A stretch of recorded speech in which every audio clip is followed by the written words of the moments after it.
नमस्कार दर्शक बंधु स्वागत करुच्ची आपण को आकाशवाणी ओडिया न्यूज चैनल को आमको सपोर्ट करने आम चैनल को सब्सक्राइब करूँ और मतामत कमेंट और लाइक करूँ जदि भिडियोटी आपको भल लगुच शेयर करने को भूलु ना।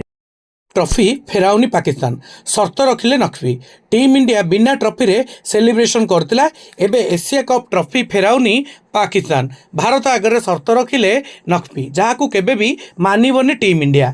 एक तो चोरी ऊपर से सीना चोरी पर संपत्ति को चोरी करिया परे निज अधिकार जाहिर करिवार गुण पाकिस्तान रो गलानी।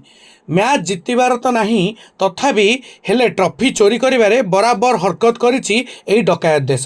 Team India Asia cup 2025 final रे पाकिस्तान को परास्त करिवा परे एसीसी मुख्य मोहसिन नकवी ठारू ट्रॉफी ग्रहण करिवो नहीं बोली स्पष्ट भाव में जनइथिला।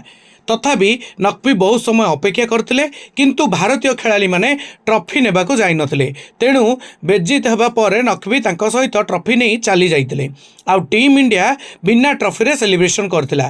तेबे एक रिपोर्ट मुताबिक नकवी एबे टीम इंडिया को ट्रॉफी फेराइबा को प्रस्तुत होइछंती किंतु से एक बड़ शर्त रखिछंती जहा केबे भी पूर्ण होई परिबो नहीं कारण नकवी चाहती जे एक कार्यक्रम आयोजन करा जाऊ एवं तांको टीम इंडिया को पदक एवं ट्रॉफी सहित सम्मानित करिवार सुजोग मिलू। यही शर्त सूचाई देउछि जे तांकर ट्रॉफी फेराइबार कौनसी उद्देश्य नहीं कारण यही दाबी पूरण करने बिल्कुल असंभव कारण भारतीय दलर खेलाड़ी माने पूर्वर तांकठारू ट्रॉफी ग्रहण करने को सीधा सीधा मना कर देइछंती। तेबे रिपोर्ट रे यह मध्य कहा जाइछे एमिरेट क्रिकेट बोर्ड एवं एएससी अधिकार माने प्रस्ताव देइथिले जे ईसीबी अध्यक्ष खालिद अल जरूरी एवं बांग्लादेश क्रिकेट बोर्ड सभापति अमीनुल इस्लाम भारतीय खेलाड़ी मानकु पदक एवं ट्रॉफी प्रदान करिपारिबे हेले नकवी यह प्रस्ताव को प्रत्याख्यान कर देइथिले। तेबे बीसीसीआई आगु स्पष्ट कर सारिछि जे